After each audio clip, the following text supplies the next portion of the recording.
you guys miss 20 or so consecutive shots in the first quarter, not your best offensive first half, and then Donovan comes out in the second half pretty electric, winds up scoring 30 plus after halftime.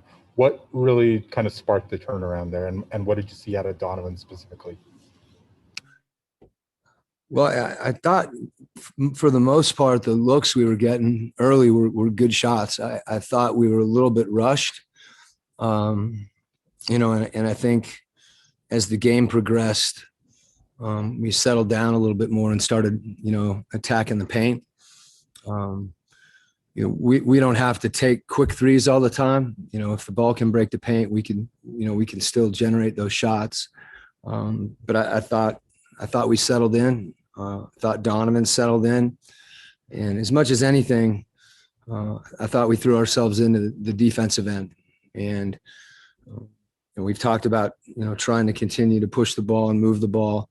When we struggle, it's when the ball stops, and they're so good, defensively, staying in front of you. If the ball stops, it makes it a lot harder. But we've had games where we've not shot it well.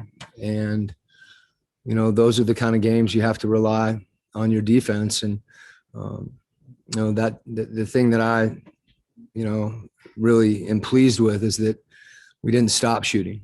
So, and we tried to get better looks, and we got a few more easy buckets, particularly on the offensive glass. I thought our offensive rebounding really helped our offense. Sarah Todd, Deseret News. Quinn, can you talk about the defensive effort of the guys down the line? I mean, Bojan, Jordan, Fave, how they kind of picked up their intensity, especially in that second half. Yeah, I mean, I think that's the playoffs. And,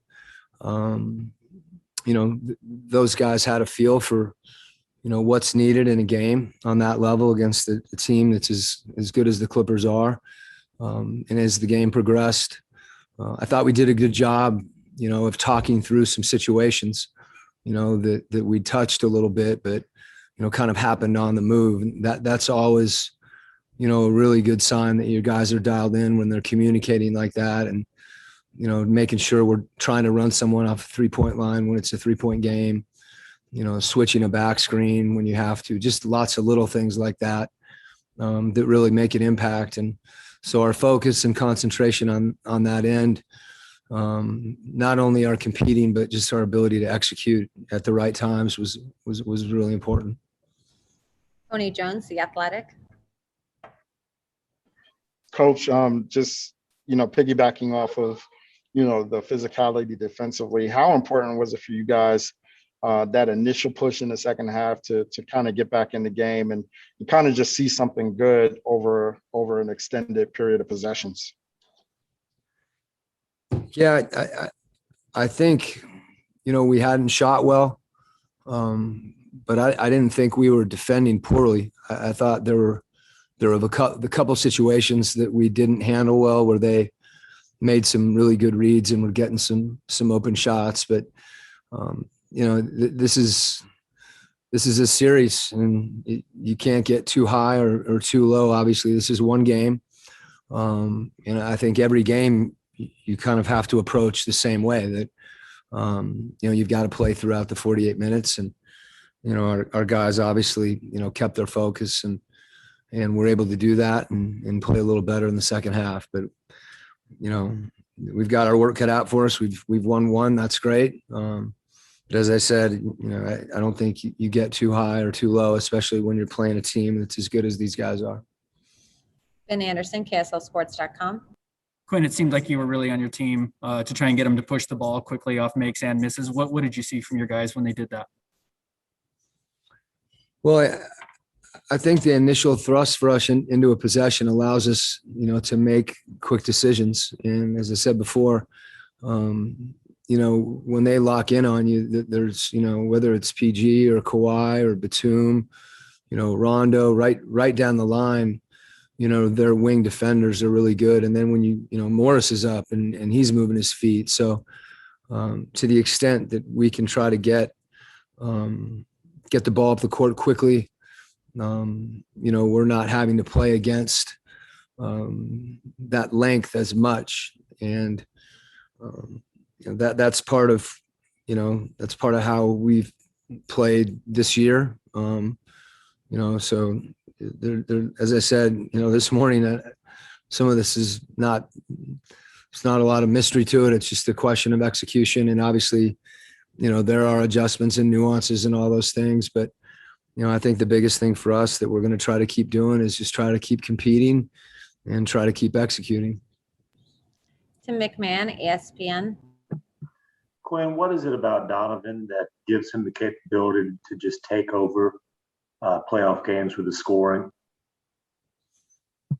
Well, I said it, I think, the third quarter, interview where he's really competitive but he's also really determined. So, I don't think he was feeling great tonight. His ankle was fine.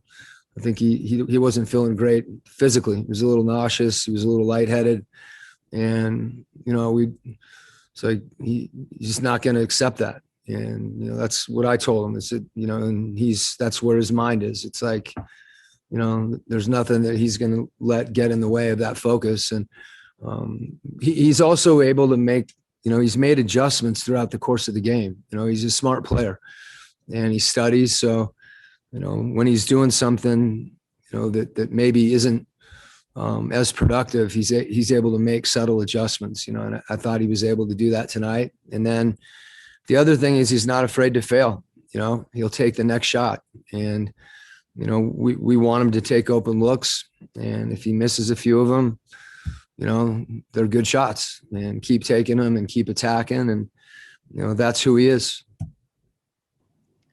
Josh Newman, Salt Lake Tribune. When specifically from three, when it's a tough shooting first quarter, a tough shooting first half, how important was it to stay the course and not stray from what's been working all season? It's really important, and it's important for us because it's who we are. If Joe Ingles goes 1 for 8 like he did tonight, like honestly, I'm happy. I'd rather him go 1 for 8 than 1 for 1 or 2 for 2. And it takes a degree of mental toughness to continue to take those shots. I think it also takes, some smarts to understand, how to get better shots, but that doesn't mean that you stop shooting. And, you hear it all the time, when teams are missing, you say, hey, stop shooting, get to the line, get to the rim. And I think those things are true. I just don't think you stop shooting. I think you get to the rim and you get to the line, and you keep shooting. And, whatever combination those things, come in, I thought our guys, had a pretty good feel for that balance. And if we're getting good looks, there's no reason not to shoot them. If you look at, how we play, and, if we pass those shots up, the likelihood of us getting a better shot throughout the possession goes way down. We also have a chance to turn the ball over. We may not have a chance to offensive rebound. So there's a lot of things that go into it. But I do think it's a mindset that you can't get discouraged, and you have to believe, and that's who we are. And we need to double down. Okay, last question will be from Joe Varden, The Athletic. Hi, Quinn. I was actually going to ask about the third quarter exchange you had with Donovan that was caught on camera or whatever. You said to him, you just keep getting your mind right and it overcomes everything. My two questions would be, were you referring to him not feeling well? Is that what you guys were talking about? And then was there a previous conversation? Like, did you broach this subject at halftime or, at any point before that little exchange? Well, one of the things that I love about coaching Donovan is the communication that you get to have with him. And that's something for a coach that's unique. And, when I say that, it's an exchange. There's things that, that he's talking to me about, that we're discussing, even the times for the few games when he was out, that was something that we were talking about, and how important it was. So, if there's anything that I feel I can help him with, I want to, and there's plenty of things that, that he helps me with. So, I don't recall any specific, watershed moment with anything. I just know how hard he's competing. And, and that, to me, when you understand that about someone, you just want to encourage them to keep their focus. And that's really all I was saying to him. And he's probably said it to me more than I've said it to him.